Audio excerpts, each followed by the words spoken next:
ஹல்லேலூயா, ஹல்லேலூயா, ஹல்லேலூயா. கர்த்தருடைய பரிசுத்த நாமத்துக்கு ஸ்தோத்திரம். அந்த நாளிலும் தகுதியில்லாத அடியேனே தேவன் இந்த நாளில் தகுதிப்படுத்தின நல்ல கிருபைகளுக்காக நான் ஆண்டவருக்கு நன்றி செலுத்துகிறேன். எல்லாம் சந்தோஷமாக இருக்கிறீங்களா? நீங்கள் எப்படி பாட்டு பாடினா, சந்தோஷமும் சமாதானமும் என் உள்ளத்தில் என்ன பண்ணதான் பொங்குதா? யாருக்காவது பொங்குதா? ஏன் பொங்கும்? எப்படி பொங்கும்? அம்மேன். சங்கீதக்காரனாகிய தாவீது இப்படியா சொல்லுகிறான், கர்த்தருடைய ஆலயத்துக்கு போவோம் வாருங்கள் சொல்லி அவர்கள் எனக்கு சொன்னபோது நான் மன மகிழ்ச்சியாக இருந்தேன். அதுதான் சொல்கிறது, சந்தோஷமும் சமாதானமும் அவனுக்கு எப்படி அவன் உள்ளத்தில் பொங்குச்சான். ஏன்னா ஆண்டோடைய சமூகத்தில் நம்ம அழகாக நம்ம ஆராதனையில் கூட நம்ம பாடல் பாடினோம், மனிதர்கள் மத்தியில் வாசம் பண்ண விரும்புகிற தெய்வம். அவர் நம்ம மத்தியில் வாசம் பண்ண விரும்புகிறார். ஆனால் நாம் எப்படி இருக்கிறோம்னு சொல்லி ஒரு விஷயம் அதனால் நம்ம சிந்தித்து பார்ப்போம். எப்படி இந்த நாள் வந்திருக்கிறோம்? சந்தோஷத்தோடு வந்திருக்கிறோமா? இல்லைனா வெள்ளிக்கிழமை ஆனால் 2 மணி நேரம் இங்கே போட்டு பிளேடு போட வாங்கல இதை கேட்கணுமேன்னு சொல்லி வந்திருக்கிறோமான்னு சொல்லி கத்திருக்குள்ள நாம் ஆராய்ந்து பார்ப்போம். தேவன் தாமே இந்த நாளில் ஆவியானவர் நம்மோடு கூட இடைவிட்டு வருகிற நல்ல கிருபைகளுக்காக ஆண்டவருக்கு நன்றி செலுத்துகிறேன். நம்ம அழகான நம்ம பாட்டில் பாடணும், இப்படி சர்வ வல்லவர். எப்படியா? சர்வ வல்லவர். அவர் சர்வத்தையும் செய்ய வல்லவர். அவர் ஆதியும் அந்தமும் ஆனவர் சொல்லி வேதவசனம் சொல்லி. இந்த நாளிலும் ஒரு சில வேதவசனங்களை நம்ம வாசித்து தியானித்து நம்ம ஜெபித்து இந்த இடத்துல கடந்து செல்லலாம். இந்த நாளிலும் எடுத்தவர்கள் வாசிங்க. இந்த நாளிலும் செய்திக்கு ஆதாரமாக யோனா தீர்க்கதரிசன புஸ்தகம் 1வது அதிகாரம் 2-3 வசனங்களை வாசிங்க. மகா நகரமாகிய நினிவேக்கு போய் அதற்கு விரோதமாக பிரசங்கி, அவர்களுடைய அக்கிரமம் என் சமூகத்தில் வந்து எட்டினது என்றார். அப்பொழுது யோனா கர்த்தருடைய சமூகத்தில் நின்று விலகி தர்ஷீஷுக்கு ஓடி போகும்படி எழுந்து யோப்பாவுக்கு போய் தர்ஷீஷுக்கு போகிற ஒரு கப்பலை கண்டு கூலி கொடுத்து தான் கர்த்தருடைய சமூகத்தில் நின்று விலகும்படி அவர்களோட தர்ஷீஷுக்கு போக கப்பல் ஏறினார். ஆமென். இந்த நாளிலும் யோனாவுடைய வாழ்க்கை சரித்திரத்திலிருந்து ஒரு 3 காரியத்தை நம்ம பார்க்க போகிறோம். யோனாவுடைய சரித்திரத்திலிருந்து நாம் கற்றுக்கொள்ள வேண்டிய காரியங்களை யோனா செய்த காரியங்களை நாம் எப்படி செய்யாமல் இருக்கணும்னு சொல்லி ஒரு சில காரியங்களை நம்ம கற்றுக்கொள்ள போகிறோம். முதலாவது நம்ம பார்க்கலாம், இந்த அதிகாரத்தில் நம்ம வாசிக்கும்போது ஆண்டவராகிய கர்த்தர் என்ன சொல்றார்? நீ எழுந்து மகா நகரமாகிய நினிவேவுக்கு போய் அதற்கு விரோதமாக பிரசங்கி, அவர்களுடைய அக்கிரமம் என் சமூகத்தில் வந்து எட்டினதுன்னு சொன்னார். அப்போ ஃபர்ஸ்ட் வசனம் எப்படியா சொல்கிறது? கர்த்தருடைய வார்த்தை உண்டாகி அவர் கர்த்தர் என்ன சொல்கிறாரு? யோனாவோடு என்ன சொல்கிறாரு? நீ எழுந்து மகா நகரமாகிய நினிவேவுக்கு போய் அதற்கு விரோதமாய் பிரசங்கி. ஏன்னா அவர்களுடைய அக்கிரமம் கொடியதாய் காணப்படுகிறது. அவங்களுடைய அக்கிரமம் என் சமூகத்தில் வந்து எட்டினது. அந்த ஜனங்களுக்கு விரோதமாக நீ போய் பிரசங்கின்னு சொல்லி ஆண்டவர் சொல்கிறார். உடனே அடுத்த வசனத்தில் யோனா என்ன பண்ணுறாரு? அப்பொழுது யோனா கர்த்தருடைய சமூகத்தினின்று விலகி தர்ஷீஷுக்கு ஓடி போகும்படி எழுந்தான். அப்போ ஆண்டவர் என்ன சொல்கிறாரு? நீ எழுந்து நினிவேவுக்கு போ. ஆனால் இவன் என்ன பண்ணுறான்? எழுந்து உடனே வேக வேகமாக என்ன பண்ணுறான்? போகாமலாம் இருக்கல இல்லையா? ஆண்டவர் சொன்னு ஆண்டவருடைய சத்தத்தை கேட்டு அவனுடைய வார்த்தையை கேட்டு அவன் அமைதியாக இருக்கலை. ஆனால் எங்கே போச்சுனார் அதுக்கு ஆப்போசிட்டாக என்ன பண்ணுறான்? வேற ஒரு டைரக்ஷனில் அவன் போகிறத நம்ம பார்க்குறோம். முதலாவது நம் தேவனுடைய சமூகத்தில் இருந்த நாளில் நம்ம பார்க்க போகிற காரியம் யோனாவுடைய வாழ்க்கையிலேருந்து கீழ்ப்படுதல் இல்லையா? நம்ம கிறிஸ்தவ வாழ்க்கையில் நமக்கு ரொம்ப ரொம்ப ரொம்ப முக்கியமான ஒரு காரியம் என்ன? ஆண்டவருடைய வார்த்தைக்கு ஆண்டவருடைய சத்தத்துக்கு நம்ம எப்படிப்பட்டவர்களாக இருக்கணும்? கீழ்ப்படுகிறவர்களாக காணப்படணும்னு சொல்லி வேதம் சொல்லுகிறது. வாசிங்க எடுத்தவர்கள் அப்போஸ்தலனாகிய பரிசுத்த பவுல் எபிரேயருக்கு நிருபம் 11வது அதிகாரம் 8வது வசனம் வாசிங்க. விசுவாசத்தினாலே ஆபிரகாம் தான் சுதந்திரமாக பெறப்போகிற இடத்திற்கு போகும்படி அழைக்கப்பட்ட போது கீழ்ப்படிந்து தான் போகும் இடம் இன்னதென்று அறியாமல் புறப்பட்டு போனான். ஆமென். ஆபிரகாமை குறித்து நம்ம எல்லாருக்கும் நன்றாய் தெரியும். நம்ம ரொம்ப டீப்பாக போக வேண்டியது. ஆனால் ஆபிரகாம் ஆண்டவர் சொல்றார், நீ எழுந்து நான் உனக்கு காண்பிக்கும் தேசத்துக்கு போ. யோனாட்ட என்ன சொல்றாரு? நீ நினிவேவுக்கு போன்னு சொல்லி ஒரு இடத்தை சொல்லி சொல்றாரு. ஆனால் ஆபிரகாமுக்கு நீ எழும்பி நான் உனக்கு காண்பிக்கும் தேசத்திற்கு போ. எங்கே போனான் தெரியாது. அந்த தேசம் எப்படிப்பட்டதாக இருக்கும் தெரியாது. அங்கே போய் தேவன் எப்படியா இவனை நடத்த போகிறார் தெரியாது. ஆனாலும் அவன் என்ன பண்ணுறான்? விசுவாசத்தினாலே ஆபிரகாம் தான் சுதந்திரமாக பெறப்போகிற இடத்திற்கு போகும்படி அழைக்கப்பட்ட போது அவன் என்ன பண்ணான்? கீழ் படிந்தான். அவன் என்ன பண்ணானா? கீழ்ப்படிந்து தான் போகும் இடம் என்னதென்று அறியாமல் புறப்பட்டு போனான். இப்போ ஆபிரகாம் இடத்துல இருந்தது போல இந்த நாளில் கீழ்ப்படிதல் நம்முடைய வாழ்க்கையில் இருக்கிறதான்னு சொல்லி ஒரு விஷயமாக நாமே சிந்தித்து பார்ப்போம். நம்ம அநேக நேரங்களில் நிறைய வசனங்களை கேட்குறோம், நிறைய வார்த்தைகள் நமக்கு கடந்து வருகிறது, நிறைய காரியங்களை தேவனுடைய பிள்ளைகள் மூலமாக நாம் பெற்றுக்கொள்கிறோம். ஆனால் அதற்கு கீழ்ப்படுகிறோமான்னு சொல்லி ஒரு விஷயமாக நாமே சிந்தித்து பார்க்கணும். நம்ம நிறைய கேள்வி கேட்போம் இல்லையா? நிறைய கேள்வி கேட்போம். மோசே ஆண்டவர் கூப்பிடுறாரு, என்ன சொல்கிறான்? ஆண்டவரே, நான் வாக்கு வல்லவன் அல்ல, தகுதி இல்லை, வேற யாரையாவது அனுப்பு. வேற யாரையாவது அனுப்புகிறதுக்கு ஆண்டவர் சித்தமாக இருந்தால் ஒன் டைம் வந்து என் சஜஷன் கேட்கணுமா? இல்லையா? நம்ம அப்படிப்பட்டவர்களாக இராதபடிக்கு அதான் சொல்கிறது. ஆபிரகாம் என்ன பண்ணுறான்? தான் சுதந்திரமாக பெறப்போகிற இடத்திற்கு அவன் அழைக்கப்பட்ட போது கீழ்ப்படிந்து தான் போகும் இடம் இன்னதென்று அறியாமல் புறப்பட்டு போனான். இப்படிப்பட்ட ஒரு கீழ்ப்படுதலை தான் தேவன் நம்மிடத்தில் எதிர்பார்க்கிறார். ஒரு பிளைண்டா, ஏன்னா நம்ம பாடலே ஆதியும் அந்தமும் அவர். அப்போ நம்ம எதுக்கு கவலைப்படணும்? இல்லையா? அதான் ஆண்டவர் சொல்கிறார் இல்லையா, நான் உனக்கு இருக்கிற இந்த பலத்தோடே போ, உன்னை அனுப்புகிறவர் நான் அல்லவா. அவன் சொல்கிறான், ஐயோ, நான் இஸ்ரவேல் கோத்திரத்தில் என்னுடைய குடும்பம் ரொம்ப சிறிது, மனாசே கோத்திரத்தில் என்னுடைய குடும்பம் ரொம்ப சிறிது. இல்லை, உன்னை அனுப்புகிறவர் நான் அல்லவான்னு சொல்லி ஆபிரகாம் அப்படியாகத்தான் என்ன பண்ணுறான்? அவன் விசுவாசத்தினாலே அவன் கீழ்ப்படிந்து தான் போகும் இடம் என்னதென்று அறியாமல் புறப்பட்டு போனான். எப்படி முடிஞ்சிருக்கும் சொல்லுங்கள்? இப்போ நம்ம போவோமா? கிளம்புறதுக்கு முன்னாடி என்ன பண்ணுவோம்? கேட்போம், லொக்கேஷனை அனுப்பிவிடுவோம், வீட்டுக்கு லொக்கேஷனை அனுப்பிவிடு, இல்லை இந்த இடத்துக்கு லொக்கேஷனை அனுப்பு, நான் வந்துடுறேன், இல்லை நீ வா நான் பார்த்துக்கிறேன்னு சொன்னால் நம்ம கிளம்புவோமா? இந்த டைரெக்ஷனில் போவோமா, இல்லை இந்த டைரெக்ஷனில் போவோம், கமிஸ் வழியாக போவோமா, இல்லை நஜரான வழியாக போவோமா, எந்த வழியில் போகணுன்னு கூட நமக்கு தெரியாது. ஆனால் ஆபிரகாம் எங்கே போகிறோன்னு சொல்லி தெரியாமலே என்ன பண்ணால் கீழ்ப்படிந்து தான் போகும் என்று அறியாமல் புறப்பட்டு போனான்னு சொல்லி வேதம் சொல்லுகிறது. இப்படிப்பட்ட ஒரு கீழ்ப்படிதலை தான் தேவன் நம்மிடத்தில் அவர் எதிர்பார்க்கிறவராய் காணப்படுகிறார். ஏன்னா தேவன் சகலத்தை அதன் காலத்தில் எப்படியா நேர்த்தியாய் செய்கிறவர். நம்ம செய்ய வேண்டிய ஒரே ஒரு காரியம் என்ன? கீழ்ப்படியணும். அவர் அழைக்கிற அழைப்புக்கு கீழ்ப்படுகிறவர்களாய் காணப்படணும். தான் சுதந்திரமாக போகிற இடத்திற்கு போகும்படி அழைக்கப்பட்ட போது இந்த நாளில் தேவன் நமக்கு நிறைய அழைப்பை கொடுத்திருக்கிறாரு. இந்த நாளில் நாம் அதற்கு கீழ்ப்படிந்திருக்கிறோமா, இல்லை நம்மளுடைய ஸ்டேட்டஸ் இந்த நாளில் என்ன இடத்துல இருக்குன்னு சொல்லி ஒரு விஷயமாக நம்மை சிந்தித்து பார்ப்போம். நிறைய காரியங்களை செய்யும்படி ஆண்டவர் அழைத்திருக்கிறார். நிறைய வாக்குத்தத்தங்கள் எனக்கு கடந்து வந்திருக்கிறது.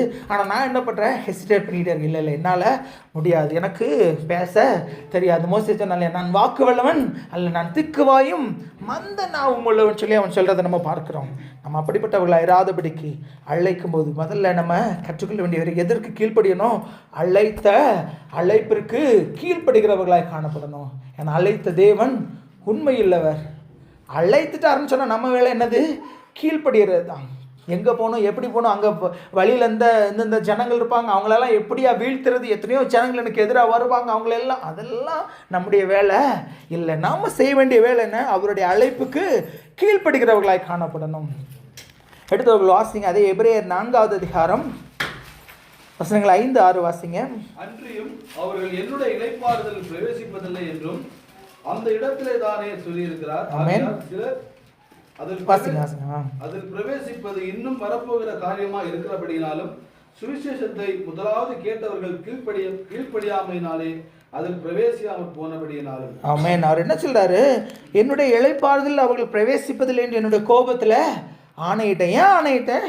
பின்னாடி அவர் சொல்றாரு, அவர்கள் என்ன பண்ணாங்க? கீழ்ப்படியாமையினாலே அதில் பிரவேசியாமல் போனாங்க. ஏன் எனக்கு ஆசீர்வாதங்கள் தடையா இருக்கிறது? ஏன் எனக்கு கொடுத்துருக்கிற காரியங்களில் வெற்றி இல்லை? ஏன் நான் பெற்றுக்கொண்ட அபிஷேகத்தை நான் என்ன பண்ண முடியலை? நான் சுதந்திரிக்க முடியலை, இல்லைன்னா அது மூலமாக நான் கனி கொடுக்க முடியலைன்னு சொன்னால் அவருடைய அழைப்புக்கு கீழ்ப்படியாதவர்களாக நம்ம அநேக நேரங்கள் இருக்கிறதுனால என்ன பண்ணுது? அவர் சொல்கிறார், என்னுடைய இளைப்பாறுதல் நீ பிரவேசிப்பது இல்லை. கீழ்ப்படியாமைனாலே அதில் என்ன பண்ணாங்களாம்? பிரவேசியாமல் போனாங்கன்னு சொல்லி வேதம் சொல்கிறது. அதே அதிகாரத்தில் 11வது வசனத்தில் 10வது வசனத்தில் இப்படியாக சொல்கிறது, ஏனெனில் அவருடைய இளைப்பாறுதலில் பிரவேசித்தவன் தேவன் தம்முடைய கிரியைகளை முடித்தது போல தானும் தன்னுடைய கிரியைகளை முடித்து ஓய்ந்து போவான்னு சொல்லி வேத வசனம் சொல்லுகிறது. தேவனுடைய வார்த்தையானது ஜீவனும் வல்லமையும் உள்ளதாயும் இருபுறம் கருக்குள்ள எந்த பட்டயத்திலும் கருக்கானதாயும் கணுக்களை மூனையும் பிரிக்கத்தக்கதாக உருவ குத்துக்கிறதாயும் இருதயத்தின் நினைவுகளையும் யோசனைகளையும் வகையறுக்கிறதாயும் இருக்கிறது. ஆண்டோடைய வசனம் இப்படியாய் காணப்படுகிறது. ஆனால் அந்த வசனத்துக்கு நம்ம கீழ்ப்படுகிறோமான்னு சொல்லி ஒரு விஷயம் நம்ம சிந்தித்து 11வது வசனம் இப்படியாய் சொல்கிறது, ஒருவனும் கீழ்ப்படியாமையினாலே விழுந்து போகாதபடிக்கு நாம் இந்த இளைப்பாறுதலில் பிரவேசிக்க ஜாக்கிரதையாக இருக்கிறோம். நமக்கு ஒரு இளைப்பாறுதலை தேவன் வைத்திருக்கிறார், நமக்கு ஒரு பரதீசை தேவன் வைத்திருக்கிறார். அதில் பிரவேசிக்கணும்னு சொன்னால் நம்ம மொத்த செய்ய வேண்டிய முக்கியமான ஒரு காரியம் என்ன? கீழ்ப்படியணும். ஆண்டவருடைய சத்தத்திற்கு, ஆண்டவருடைய வார்த்தைக்கு, ஆண்டவருடைய அழைப்பிற்கு நம்ம கீழ்ப்படுகிறவர்களாய் காணப்படும் சொல்லி வேதம் சொல்லுகிறது. ஒருவனும் இந்த கீழ்ப்படியாமையினாலே விழுந்து போகாதபடிக்கு நாம் இந்த இளைப்பாறுதலில் பிரவேசிக்க ஜாக்கிரதையாக இருக்க கடவுள்னு சொல்லி வேதம் சொல்லுகிறது. இன்னொரு வசனத்தோடு வாசிக்கலாம். எபேசியர் 5வது அதிகாரம் 21வது வசனம் வாசிங்க. ஆமென். தேவ பயத்தோட நாம் என்ன பண்ணணுமா? கீழ்ப்படிந்திருக்கணும்னு சொல்லி வேதம் சொல்லுகிறது. அது மாத்திரமில்லை, இன்னொரு வசனத்தை கூட வாசிக்கலாம். எரேமியா தீர்க்கதரிசன புஸ்தகம் 6:16 வாசிங்க. எரேமியா 6:16.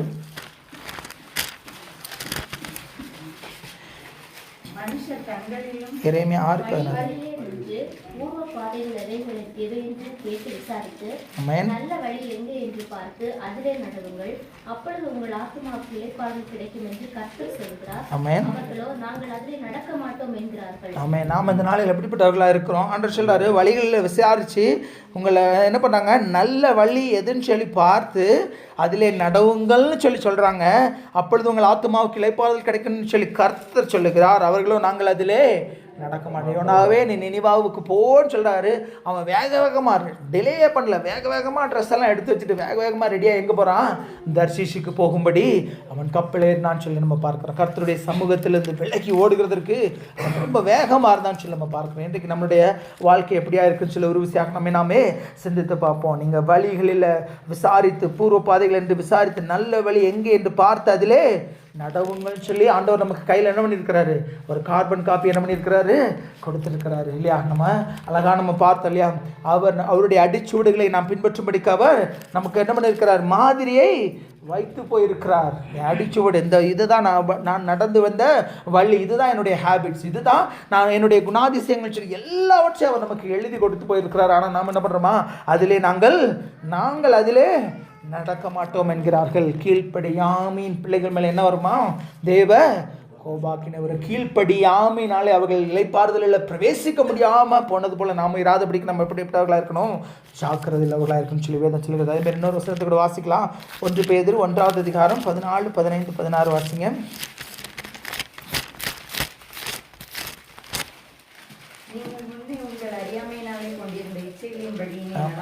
ஆமென். கீழ்ப்படுகிற பிள்ளைகளாய் இருந்து ஆமென். உங்களை அழைத்தவர் பரிசுத்தராய் இருக்கிறது போல நீங்களும் உங்கள் நடக்கையில் எல்லாவற்றிலும் பரிசுத்தராய் இருங்கள்.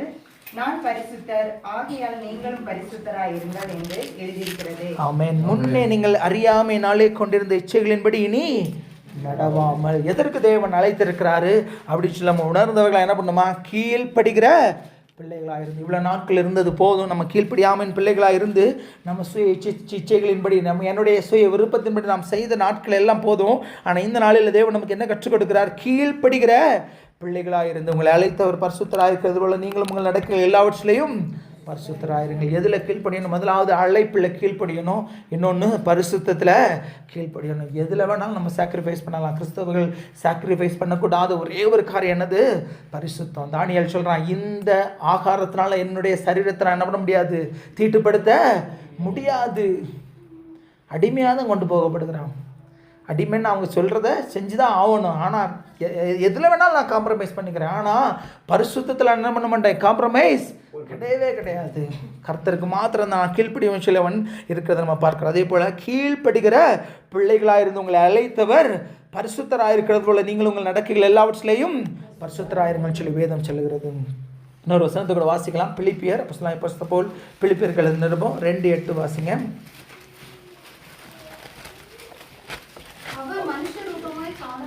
ஆமென். ஆமென். ஆமென். என்ன பண்ணாரா? ஏன் நம்ம கீழ்ப்படியணும்? அவர் நமக்கு அடிச்சுவடுகளை மாதிரியாக வைத்து போயிருக்கிறான்னு சொல்லி நம்ம பார்த்தோம். அவர் தேவனாக இருந்தோம், தேவருக்கு சமமாக இருந்தோம். அவர் என்ன பண்ணாரா? சிலுவையின் மரண பரியந்தம் அவர் என்ன பண்ணாரா? கீழ்ப்படிந்தார் சொல்லி வேதம் சொல்லுகிறது. இப்போ இயேசு கிறிஸ்துவே கீழ்ப்படியும் போது என்ன பண்ணார்? நாமெல்லாம் எப்படிப்பட்டவர்களாக இருக்கிறோம்?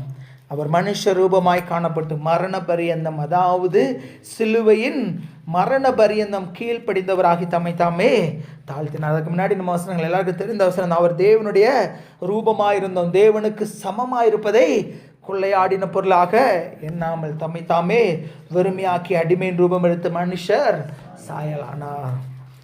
இயேசு கீழ்ப்படிந்தார். அதனால நாமளும் கீழ்ப்படிந்ததா ஆகணும். ஆண்டுடைய சத்தத்திற்கு, பிதாவின் சத்தத்திற்கு அவர் கீழ்ப்படிந்தார். அவர் வேத வசனத்திற்கு கீழ்ப்படிந்தார். நியாயப்பிரமாணங்களையும் தீர்க்க தரிசனங்களையும் அழிக்கிறதற்கும் அல்ல, நிறைவேற்றுகிறதற்கு அவன் தான் சொன்னார். அவர் கீழ்ப்படிந்தார். நாம் என்ன பண்ணணும்? கீழ்ப்படிந்துதான் ஆகணும். அவர் கீழ்ப்படிந்துதான் நம்ம என்ன பண்ணணும்? ஆகணும் சொல்லி வேத வசனம் சொல்லுது. ஆபிரகாம் கருத்து நம்ம எல்லாருக்கும் நன்றாக தெரிஞ்சோம். ஆதி ஆகமம் 22வது அதிகாரத்தில் 11வது வசனம் 12வது வசனம் மட்டும் வாசிங்க. அப்பொழுது கர்த்தருடைய தூதனானவர் ஆமென். வானத்திலிருந்து ஆபிரகாமே ஆபிரகாமே என்று கூப்பிட்டார். ஆமென். அவன் இதோ அடியேன் என்றான். அப்பொழுது அவர், பிள்ளையாண்டான் மேல் உன் கையை போடாதே, அவனுக்கு ஒன்றும் செய்யாதே, நீ அவனை உன் புத்திரன் என்றும் உன் ஏகசுதன் என்றும் பாராமல் எனக்காக ஒப்பு கொடுத்தபடினால் நீ தேவனுக்கு பயப்படுகிறவன் என்று இப்பொழுது அறிந்திருக்கிறேன் என்றார். ஆமென். ஆபிரகாம் எப்படி கீழ்ப்படிந்தாரு? அவர் போகிற இடம் என்னதுன்னு சொல்லி தெரியாம போனார்னு சொல்லி பார்ப்போம். இந்த சம்பவம் நம்ம எல்லாருக்கும் தெரியும், நம்ம எக்ஸ்பிளைன் பண்ண வேண்டிய அவசியம் இல்லை. ஆண்டவர் என்ன பண்ணுறாரு? ஆபிரகாம் என்ன பண்ணுறாரு? சோதிக்கிறாரு. உன் புத்திரனும் உன் ஏக சுதனும் உன் நேசகுமாரனுமாகிய ஈசாக்க மோரியா தேசத்துக்கு கொண்டு போய் நான் உனக்கு காண்பிக்கிற மலையில் என்ன பண்ணு? பலியாக செலுத்து. நம்ம கீழ்ப்படியோமா? இந்த நாளில் இப்படி நம்ம ஆண்டவர் சொல்கிறாரு, செய்வோமா? ஒரே ஒரு குமாரன், அதுவும் எத்தனை? 100 வயசில் பிறந்த ஒரு குமாரன். சாராளினுடைய கற்பம் செத்து போனதுக்கு பிறகு என்ன பண்ணா? ஆண்டுடைய கிருபையினால் பிறந்த குமாரன் சொல்லி நம்ம பார்க்குறோம். ஆனால் அவன் என்ன பண்ணுறான்? ஆண்டுடைய சத்தத்திற்கு, ஆண்டுடைய வார்த்தைக்கு அவன் கீழ்ப்படிந்து என்ன பண்ணுறான்? கத்தியை தூக்கும்போது ஆண்டவர் என்ன சொல்கிறாரு? இல்லை, நீ பிள்ளையான் மேலும் கையை போடாது. ஏன் நம்மளால் கீழ்ப்படிய முடியலை? அதான் பின்னாடி நம்ம வாசிக்கும் போது அவன் என்ன சொல்கிறான்? ஆண்டவர் யெகோவா என்ன சொல்கிறான்? யெகோவா ஈரே, கர்த்தருடைய பர்வதத்தில் எல்லாம் பார்த்து கொள்ளப்படும். கீழ்ப்படுதலுக்கு எது தடை? எல்லாம் நாம் செய்யணும். ஐயோ இதை நான் செஞ்சால் பின் விளைவு எப்படி ஆயிருக்குமோ? இல்லை, ஆண்டவர் சொல்கிற காரியத்திற்கு நம்ம கீழ்ப்படியும் போது கர்த்தருடைய சமூகத்தில், அவருடைய பர்வதத்தில் எல்லாம் பார்த்து கொள்ளப்படும். ஐயோ நான் இப்படி செஞ்சுட்டா இப்படி ஆயிருமோ, நான் ஒன்றுமே இல்லாமல் போகிறேனே, என் வாழ்க்கை இப்படி இல்லை. இல்லை, அதெல்லாம் அவருடைய வேலை. நம்மளுடைய வேலை என்ன? அவருடைய சத்தத்திற்கு கீழ்ப்படியும் போது ஒரே ஒரு மகனை கொண்டு பலியிட சொல்கிறாரு. என் சரித்திரமே, என் சந்ததியே இல்லாமல் போயிருமான்னு சொல்லி ஆபிரகாம் யோசிக்கல. கடற்கரை மணலை தனியாய் தன்னுடைய சந்ததியை அவர் மாற்ற வல்லமையில்லைன்னு சொல்லி ஆபிரகாம் அறிந்திருந்தான். நம்முடைய தேவன் சர்வ வல்லமையுள்ள ஜீவன் சொல்லி நம்ம பார்க்குறோம். நாம் செய்ய வேண்டிய காரியம் என்ன? கீழ்ப்படியணும். அதான் அந்த வசனம் அழகா சொல்லுது, நீ தேவனுக்கு பயப்படுகிறவன் சொல்லி இதனால நான் அறிந்தேன். எதனால? நான் சொன்னதற்காக, உன் புத்திரனும் உன் ஏக சுதனும் உன் நேசகுமாரன் நீ என்ன பண்ண? எனக்காக ஒப்பு கொடுத்ததுனால் நீ கர்த்தருக்கு பயப்படுகிறவன் சொல்லி இப்பொழுது நான் அறிந்திருக்கிறேன்னு சொல்லி தேவன் சொல்லுகிறாரு. அதனால் நாம் அவருக்கு பயந்து அவருக்கு கீழ்ப்படுகிறவர்களாக இருக்கும்போது அவருடைய பர்வதத்தில் எல்லாம் பார்த்து கொள்ளப்படும். பின்னாடி ஆபிரகாம் 14 வசனம் சொல்றாரு, ஆபிரகாம் அந்த இடத்திற்கு யெகோவா ஈரே என்று பெயர். அதனால கர்த்தருடைய பர்வதத்தில் பார்த்து கொள்ளப்படும். உன் தேவை என்னதுன்னு சொல்லி ஆண்டவர் அறிவார். நம்ம பிளான் ஆண்டவருக்கு போட்டு கொடுக்க வேண்டிய அவசியமே இல்லை. அவருடைய பர்வதத்தில் எல்லாம் பார்த்து கொள்ளப்படும். நாம் செய்ய வேண்டிய ஒரே என்ன? கர்த்தருக்கு பயந்து அவருக்கு கீழ்ப்படிந்து அவருடைய வார்த்தைகளை கை கொள்ளும்போது தேவன் நமக்கு பெரிய காரியங்களை செய்கிறவராக இருக்கிறார். ரெண்டாவது ஒரு காரியத்தை நம்ம பார்க்கலாம். மறுபடியும் நம்ம யோனாவுக்கு திரும்பிக் கொள்ளலாம். யோனா தீர்க்கதரிசியின் புஸ்தகம் 3வது அதிகாரம் 1 முதல் 4 வசனங்களை வாசிங்க. 2ஆம் தரம் கர்த்தருடைய வார்த்தை யோனாவுக்கு உண்டாகிய, ஆமென். நீ எழுந்து மகா நகரமாகிய நினிவேக்கு போய் நான் உனக்கு கற்பிக்கும் வார்த்தையை அதற்கு விரோதமாய் பிரசங்கி என்றார். யோனா எழுந்து கர்த்தருடைய வார்த்தையின்படியே நினிவேக்கு போனான். ஆமென். நினிவே 3 நாள் பிரயாண விஸ்தாரமான மகா பெரிய நகரமாக இருந்தது. ஆமென். யோனா நகரத்தில் பிரவேசித்து 1 நாள் பிரயாணம் பண்ணி இன்னும் 40 நாள் உண்டு, அப்பொழுது நினிவே கவிழ்க்கப்பட்டு போகும் என்று கூறினான். ஆமென். ஹல்லேலூயா. ரெண்டாவது நம்ம ஒரு காரியத்தை நம்ம பார்க்க போகிறோம். ஆக்சுவலாக நான் ஒரு நாள் இந்த வசனத்தை ஒரு இதில் பார்த்துட்டு இருக்கும்போது நான் அதிகாலை ஜெபத்தில் நான் அந்த வசனத்தை இதுதான் இந்த மெசேஜினுடைய ஆரம்பம். இதில் தான் ஆரம்பிச்சது. ஆக்சுவலாக நம்ம எல்லோரும் நன்றாக நம்ம பார்த்தோம். ஆனால் 2ஆம் தரம் எல்லாம் நமக்கு தெரியும் இல்லையா? அவன் வழி விலகி போனான், கப்பல் என்னாச்சு? சேதம் வந்துச்சு, இவனை தூக்கி கடலில் போட்டாங்க. ஆண்டவர் என்ன பண்ணுறார்? யோனாவை விழுங்கும்படிக்கு ஒரு மீனுக்கு கட்டளையிட்டார். அந்த மீனின் வயிற்றில் 3 நாள் இருந்தான். மறுபடியும் மீன் வந்து கக்குனதுக்கு பிறகு 2ஆம் தரம் கர்த்தருடைய வார்த்தை யோனாவுக்கு உண்டாகி, நீ எழுந்து மகா நகரமாகிய நினிவேவுக்கு போய் நான் எனக்கு கற்பிக்கும் வார்த்தை அதற்கு விரோதமாய் பிரசங்கி. யோனா எழுந்து கர்த்தருடைய வார்த்தையின்படியே நினிவேவுக்கு போனான். அப்போ பார்க்குறோம், நினிவே 3 நாள் பிரயாண விஸ்தாரமான மகா பெரிய நகரமாக இருந்தது. அப்போ வண்டிகள்லாம் கிடையாது இல்லையா? நடந்து 3 நாள் என்ன பண்ணலாம்? அந்த நகரத்தை நம்ம நடந்து போனோம்னு சொன்னால் அந்த நகரத்தை சுற்றலாம், இல்லைன்னா அந்த நகரத்தின் ஊடாய் கடந்து போகலாம். ஆனால் அதுக்கு அடுத்த வசனம் எப்படியா சொல்லுகிறது? யோனா நகரத்தில் பிரவேசித்து 1 நாள் பிரயாணம் பண்ணி இன்னும் 40 நாள் உண்டு, அப்பொழுது நினிவே கவிழ்க்கப்பட்டு போகும். அப்புறம் என்ன 3 நாள் பிரயாண விஸ்தாரமான ஒரு நகரம். ஆனால் யோனா எத்தனை நாளில் போனான்? ஒரே நாள் என்ன பண்ணிட்டான்? எல்லா நகரத்தையும் சுற்றி என்ன பண்ணுறான்? ஆண்டவருடைய வசனத்தை, ஆண்டவருடைய வார்த்தையை, தேவன் அந்த ஜனங்களுக்கு விரோதமாய் அவன் பிரசங்கிக்க சொன்ன வார்த்தையை பிரசங்கித்தான். எப்படி நடந்தது இது? 3 நாள் பிரயாண விஸ்தாரமான நகரம். ஆனால் ஒரே நாள் எப்படி நடந்தான்? எடுத்தவர்கள் வாசிங்க. யோபுவின் புஸ்தகம் 5வது அதிகாரம் 18வது வசனம் வாசிங்க. யோபு 5:18. அவர் காயப்படுத்தி காயம் கட்டுகிறார். ஆமென். அவர் அடிக்கிறார், அவருடைய கை ஆற்றுகிறது. எப்படி இந்த ஸ்பீட் வந்துச்சு? நமக்கு பாடு வந்தாதான், உபத்திரம் வந்தாதான், ஆண்டவர் சோதனைகளை கொடுத்தாதான் நம்ம என்ன பண்ணுறோம்? உற்சாகமாக செய்கிறோம். 3 நாள் மீனின் வயிற்றுக்குள்ள அவனுக்கு இருந்ததுனால என்ன பண்ணுறான்?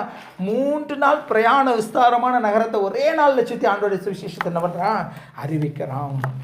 வசனம் எப்படி ஆச்சு? அவர் காயப்படுத்தி காயம் கட்டுகிறார், அவர் அடிக்கிறார், அவருடைய கை ஆற்றுகிறது. ஒருவேளை இந்த நாளில் ஆண்டவர் உங்களை காயப்படுத்தி இருப்பான்னு சொன்னால் நீங்கள் ஒரு விஷயம் நம்ம யோசிச்சு பார்ப்போம். ஏன் ஆண்டவர் எனக்கு இந்த சோதனையை கொடுத்தாரு? ஏன் இந்த பாடு? அழகாக நிம்மதியாக தூங்கிட்டு இருக்கிறான். ஆண்டவருடைய வழி விலகி போயிட்டு என்ன பண்ணுறான்? கப்பல் அடியில் அழகாப்படுத்தி நிம்மதியாக தூங்கி கொண்டு இருக்கிறான். அவன் ஆண்டவருடைய சமூகத்திற்கு விலகி ஓடினால எல்லாருக்கும் பிரச்சனை. கப்பல் கொந்தளிக்குது, கடல் கொந்தளிக்குது, கப்பல் கவிழ்ந்து போகத்தக்கதாக அலைகள் இருக்குது. ஆனால் இவர் என்ன பண்ணுறார்? நிம்மதியாக தூங்கி கொண்டிருக்கிறார். அந்த நாளில் நம்முடைய வாழ்க்கை அநேக நேரங்கள் இப்படியாக தான் இருக்கிறது. நான் செய்த ஒரு தவறு நிமித்தம், நான் ஆண்டவருக்கு பிரியமாக இல்லாத அந்த நிமித்தம் என் குடும்பத்தில், என்னுடைய சபையில் நிறைய பிரச்சனைகள். ஆனால் நம்ம இது எதுவுமே தெரியாமல் என்ன பண்ணுறோம்? நல்லா ரிலாக்ஸாக தூங்கிட்டு இருப்போம். யாருக்கு என்ன நடந்தா எனக்கு என்னன்னு சொல்லி நம்ம என்ன பண்ணுறோம்? தூங்கி கொண்டுக்கிறவராக இருக்கிறோம். அதனால தான் அவர் என்ன பண்ணுறாரா? அவர் காயப்படுத்தி காயம் கட்டுறது. ஏன் ஆண்டவர் உங்களை காயப்படுத்துகிறாரு அப்படின்னா, நீங்கள் ஆண்டவருடைய சித்தத்திற்கு விலகி, இல்லைன்னா ஆண்டவர் கொடுத்த வார்த்தையை நீங்கள் செய்யாதபடிக்கு நீங்கள் என்ன பண்ணுறீங்க? வழி விலகி போகிறதுனால அவர் காயப்படுத்தி மறுபடியும் என்ன பண்ணுறாரு? காயம் கட்டுகிறார். கடலில் தூக்கி போட்டாலும் பரவாயில்ல, அங்கே ஒரு மீனுக்கு அவர் ஆணையிட்டு அந்த மீன் 3 நாள் வயிற்றுக்குள்ளே வச்சு மறுபடியும் என்ன பண்ணுறாரு? 3வது நாள் அவனை ரிலீஸ் பண்ணுறதை நம்ம பார்க்குறோம். அதே யோபு 23வது அதிகாரம் 10வது வசனம் வாசிங்க. ஆனாலும் ஆமென். நான் போகும் வழியை அவர் அறிவார். ஆமென். அவர் என்னை சோதித்த பின் நான் பொன்னாக விளங்குவேன். ஏன் ஆண்டவர் நம்மை சோதிக்கிறாரு? ஏன் ஆண்டவர் நம்மை சோதிக்கிறாரு?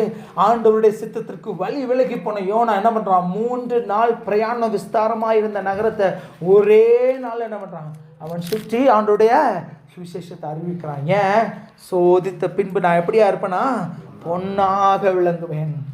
நான் போகும் வழியை அவர் அறிவார். அவர் என்னை சோதித்த பின் நான் பொன்னாக விளங்குவேன். உங்கள் வாழ்க்கையில் காயங்கள் இருக்கிறதா? சோதனைகளுக்குள்ளே கடந்து சொல்கிறீங்களா? நம்ம செய்ய வேண்டிய மொத்த காரியம் என்ன?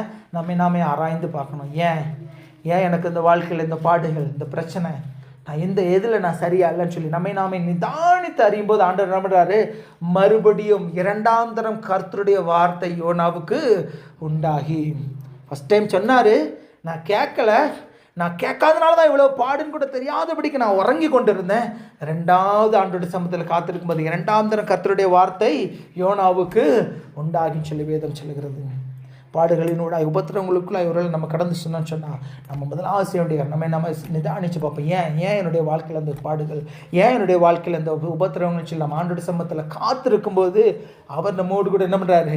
இடைப்படுகிற தேவனாய் காணப்படுகிறார். அது மாத்திரமில்லை, சோதனையின் காலத்தில் பாடுகளின் நூடாய் நம்ம கடந்து போகும் நம்ம என்ன பண்ணணும்? நம்ம காத்திருக்கணும்.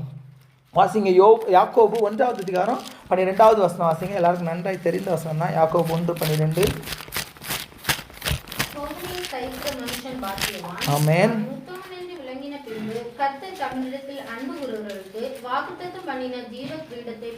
ஆமென். சோதனை சகிக்கிற மனுஷன் பாக்கியவான், அவன் உத்தமன் என்று விளங்கின பின்பு நான் சோதிக்கப்பட்ட பின்பு பொன்னாக விளங்குவேன். சோதனைக்கு அப்புறமா நாம் எப்படி வரணும்? பொண்ணாக தான் வெளியே வரணும். சோதனையில் விழுந்து போகிறவர்களாய், சோதனை நிமித்தம் மடிந்து போகிறவர்களாய் நம்ம ஒரு காலம் என்ன பண்ணக்கூடாது? இருக்கவே கூடாதுன்னு சொல்லி வேதம் சொல்லுகிறது. சோதனையை சகிக்கிற மனுஷன் பாக்கியவான், அவன் உத்தமன் என்று விளங்கின பின்பு கர்த்தர் தம்மிடத்தில் அன்பு கூறுகிறவர்களுக்கு வாக்குத்தத்தம் பண்ணின ஜீவ கிரீடத்தவன் பெறுவான்னு சொல்லி நம்ம பார்க்கிறோம். இந்த யோனாவை போல நாமளும் ஒரு சோதனைகளுக்குள்ள பாடுகளுக்குள்ள நம்ம கடந்து செல்லும்போது நாமே ஆராய்ந்து பார்ப்போம். நீதிமொழிகள் 3வது அதிகாரம் 12வது வசனம் இப்படியா சொல்கிறது? தகப்பன் தான் நேசிக்கிற புத்திரனை சிச்சிக்கிறார். ஏன் என்னை சிச்சிக்கிறார்? ஏன் எனக்கு இந்த பாடு, ஏன் எனக்கு இந்த உபத்திரவம்? விட்டுருந்துருக்கலாம் இல்லையா அவர் யோனாவுக்கு வார்த்தையை கொடுத்தாரு, விலைக்கு போனான் விடுன்னு சொல்லி அவனை விட்டுட்டு இன்னொருத்தரை எழுப்பியிருக்கலாமே, இன்னொருத்தர் மூலமாக ஆண்டோடைய வார்த்தையை கொண்டு போயிருந்திருக்கலாமே. ஆண்டவருக்கு உன்னை குறித்து ஒரு நோக்கம் உண்டு. உன்னை அழைத்த தேவன் அவர் உண்மையில் ஒரு மனுஷர்கள் மாறி போகலாம், மனுஷர்கள் உங்ககிட்ட ஒரு காரியத்தை கேட்டு நீ அதை செய்யலைன்னு சொன்ன அடுத்தவங்ககிட்ட போயிடலாம். ஆனால் நம்முடைய தேவன் மறுபடியும் என்ன பண்ணுறாரு, மோசேட்ட மறுபடியும் சொல்கிறார், இல்லை உனக்கு வாய் தானே பிரச்சனை, ஓகே நான் ஆரோன்னு உனக்கு கூட உன்னோடு கூட இருந்து உன் வாய் அவன் இருப்பான், நான் கூட இருக்கிறேன். இல்லை அவங்க நேர்த்துக்கொள்ள மாட்டாங்க, இல்லை நான் உன் கூட இருக்கிறேன்னு சொல்லி ஆண்டவர் மறுபடியும் என்ற மோசேட்ட வந்து பேசுகிறது விடாய் காணப்படுகிறார். நம்மை நேசிக்கிறபடினால தான் இந்த சிச்சை, அவர் என்னை நேசிக்கிறபடினால தான் நான் அவர் எனக்கு காண்பித்த வழியில் நான் போகாதபடி நான் வேற வழியில் போயிட்டு இருக்கிறதுனால தான் எனக்கு இந்த சிச்சைன்னு சொல்லி நம்ம இந்த நாளில் பார்க்கிறோம். தகப்பன் தான் நேசிக்கிற புத்திரனை அவர் சிச்சிக்கிறான்னு சொல்லி நம்ம பார்க்கிறோம். இப்போ சோதனை வருது, பாடு வருது, எல்லாருக்கும் தெரிந்த வசனம் தான். வாசிங்க சங்கீதங்களின் புஸ்தகம் 37:5 வாசிங்க.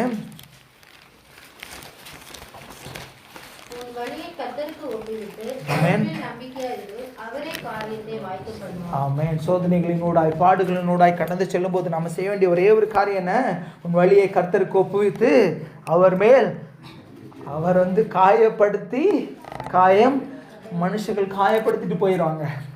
மனுஷர்கள் காயப்படுத்திட்டு அப்படியே குற்றுயிரும் கொலையுயிரமாக விட்டுட்டு என்ன பண்ணிடுவாங்க, போயிடுவாங்க. ஆனால் அவர் என்ன பண்ணுறாரு, காயப்படுத்தி அவர் காயம் கட்டுகிறவர். நம்ம அந்த யோபு 5:18 நம்ம வாசிக்கும் போது அவர் காயப்படுத்தி காயம் கட்டுகிறவர், அவர் அடிக்கிறார் அவருடைய கை.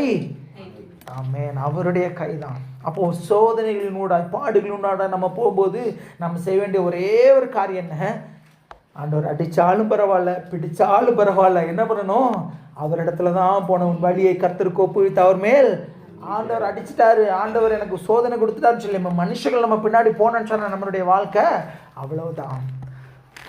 காயப்படுத்துகிறவர் தான் என்ன பண்ணுவார், காயம் கட்டுகிறவர். காயப்படுத்திட்டான்னு சொல்லி மனுஷங்களுடைய சமூகத்தில் போயிட்டு உங்கள் காயத்தை சொன்னீங்கன்னா நல்லா கேட்டுட்டு அதை 4 பேர்கிட்ட போய் சொல்ல தான் செய்வாங்க. ஆனால் நம்முடைய தேவன் அவர் காயப்படுத்தி காயம் கட்டுகிறவர். அப்போ நாம் என்ன பண்ணணும், காத்துருங்க. ஆண்டவரே உம்முடைய கை என்ன பண்ணணும், நீர் தான் என்ன அடிச்சிங்க, ஆனால் உம்முடைய கை தான் என்ன பண்ணணும், தேற்றணும். அவர் கைதான் நம்ம என்னை தேற்றணும்னு சொல்லி வேதம் சொல்லுகிறது. யோபு 13:15 வசனம் வாசிங்க. ஆமென் ஆமென் ஆமென். அவர் என்னை கொன்று போட்டாலும் அவர் மேல் நம்பிக்கை. சின்ன பாடு சின்ன உபத்திரம் வந்துச்சுன்னா ஆண்டவரை விட்டு நம்ம வழி விலகி போகிறவர்களா ஒரு நாள் இருக்கவே கூடாது. அவர் என்னை கொன்று போட்டாலும் அவர் மேல் நம்பிக்கையாக இருப்பேன். யோபனுடைய வாழ்க்கை குறித்து நம்ம எல்லாருக்கும் நன்றாய் தெரியும். எல்லாவற்றையும் இழந்து போனான், எல்லாம் சொத்து சம்பத்து எல்லாவற்றையும் இழந்தான், பிள்ளைகள் இழந்தான், மனைவி இழந்தான், மனைவி போயிட்டா, உடம்பு ஃபுல்லாக பருக்கள். அவன் சாம்பலில் உட்காந்துட்டு சொரட்டினால் என்ன பண்ணா சொரண்டி கொண்டு இருக்கிறான். ஆனால் அவன் என்ன சொல்கிறான், அவர் என்னை கொன்று போட்டாலும் நான் அவர் மேல் நம்பிக்கையாக இருப்பேன். உன் வழியை கர்த்தருக்கு ஒப்புவித்து அவர் மேல் நம்பிக்கையாயிரு. அவரே காரியத்தை யோசிச்சு பாருங்க. ஒரு மனுஷனால முடிஞ்சிருக்குமா, அவனுடைய சரீரத்தை மாற்ற ஒரு மனுஷனால முடிஞ்சிருக்குமா, அவனுடைய மனைவியை திருப்பி கொண்டு வர ஒரு மனுஷனால முடிஞ்சிருக்குமா, முடியவே முடியாது. அவரால் மாத்திரம் அவர் என்ன பண்ணார், ரெட்டிப்பான நன்மைகளை கொடுத்தான்னு சொல்லி நம்ம பார்க்குறோம். அப்போ சோதனைகளின் மூலமாய் நம்ம கடந்து செல்லும்போது ஒரே ஒரு காரியம் என்ன, அவருக்கு காத்திருக்கணும். அது மாத்திரமல்ல, நான் என்ன சொல்ல, என் வழிகளை நான் அவருக்கு முன்பாக ரூபகாரம் பண்ணுவேன். என் வழியை நானே சோதித்து அறியணும். என்னுடைய அழகாக நம்ம பாசிச்சோம் இல்லையா, ஆண்டவரே என்னை சோதித்து என் சிந்தனைகளை அறிந்து கொள்ளும், வேதனை உண்டாக்கும் வழி என்னிடத்துல உண்டோ என்று பார்த்து நித்திய வழியில் என்னை நடத்துன்னு சொல்லி சங்கீதம் 139 இப்படியாக சொல்லுகிறது. அப்போது நாமே ஆராய்ந்து உன் வழியை கர்த்தருக்கு ஒப்புவித்து அவர் மேல் நம்பிக்கையாயிரு. அவரே காரியத்தை வாய்க்க பண்ணுவார். அவர் நம்மை சோதிக்கும் போது ஒரு காலம் நம்ம என்ன பண்ணக்கூடாது, சோர்ந்து போகவே கூடாது. சங்கீதம் 141:5 வாசிங்க.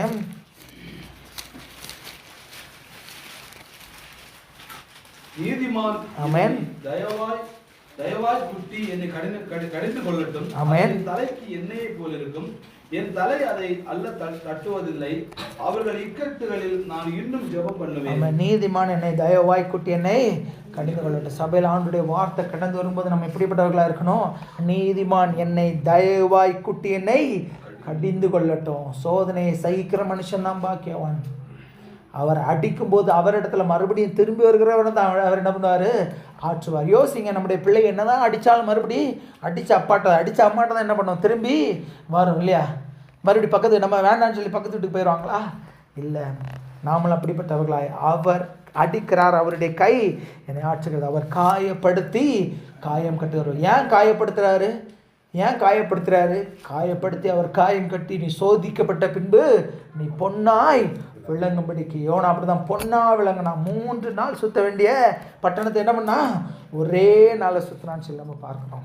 இதனால் அப்படிப்பட்டவர்களாக நம்ம இந்த நாளில் ஒப்புக்கிறோம். சோதனையை சகிக்கிற மனுஷன் பாக்கியவன். சோதனையை சகிச்சாதான் ஜீவ கிரீடம். அவருக்கு கீழ்ப்படிந்தாதான் இளைப்பாறுதலுக்குள்ள பிரவேசிக்க முடியும். 3வது இன்னொரு காரியத்தை நம்ம பார்க்கலாம். அதே மறுபடியும் யோனாவுக்கு நம்ம திரும்பி வரலாம். யோனா தீர்க்கதரிசன புஸ்தகம் 4வது அதிகாரம் 1வது வசனம் வாசிங்க. ஆமென். ஆமென். எப்படி? யோனாவுக்கு இது மிகவும் விசனமாக இருந்தது. அவன் கடும் கோபம் கொண்டான். யோனாவுக்கு என்ன? ரொம்ப கோபமாயிட்டு, கடும் கோபம். எதனால கடும் கோபம்? ஆண்டவர் என்ன பண்ணல? நினிவே ஜனங்களை அழிக்கலை. 40 நாள் ஆச்சு. 41ஆம் நாளானு என்ன பண்ணா? ஐயையோ, என்னடா ஆண்டவர் அழிப்பேன்னு சொன்னார், அழிக்கலையேன்னு சொல்லி ரொம்ப கோபம் இல்லையா? பயங்கர ஒரு கோபம். அந்த 5வது வசனத்தில் இப்படி ஆச்சு. யோனா நகரத்திலேருந்து புறப்பட்டு நகரத்துக்கு கிழக்கே போய் அங்கே அவனுக்கு தனக்கு ஒரு குடிசையை போட்டு நகரத்துக்கு சம்பவிக்க போகிறதை தான் பார்க்க மட்டும் அதன் கீழ் நிழலில் உட்கார்ந்தான். எப்படியா? தீர்க்க தரிசனம் சொல்லியாச்சு, இன்னும் 40 நாள் உண்டு, நினிவே கவிழ்க்கப்பட்டு போகும்னு சொல்லிட்டு, அதுவும் எப்படி பாருங்க, பயங்கர உஷாரானால் இல்லையா? நகரத்துக்கு புறம்பே போய் என்ன பண்ணுறான்? ஒரு குடிசையை போட்டு உட்காரான். ஒருவேளை சோதம் குமாரா காண மாதிரி ஆண்டவர் அக்னியினாலும் கந்தகத்தினாலும் எரிச்சிட்டாரா, நம்மளும் சேர்த்து போயிடும். என்ன பண்ணுறான்? பட்டணத்திற்கு புறம்பே ஒரு குடிசையை போட்டுட்டு உட்காந்துருக்கிறான். ஆண்டவர் எப்போ அழிப்பார், மறுபடியும் அடுத்த கப்பல் ஏறி நம்ம தேசத்துக்கு திரும்பி போகலான்னு சொல்லி. ஆனால் ஆண்டவர் என்ன பண்ணல? அழிக்கலை. நம்ம 3வது அதிகாரத்தில் நம்ம எல்லாருக்கும் நன்றாய் தெரியும். ஜனங்கள் என்ன பண்ணுறாங்களாம்? தேவனை விசுவாசித்து உபவாசம் செய்யும்படி கூறினார்கள். பெரியோர் முதல் சிறியோர் மட்டும் ரெட்டுடுத்தி கொண்டார்கள். ராஜாவின் சந்ததிக்கு போகுது.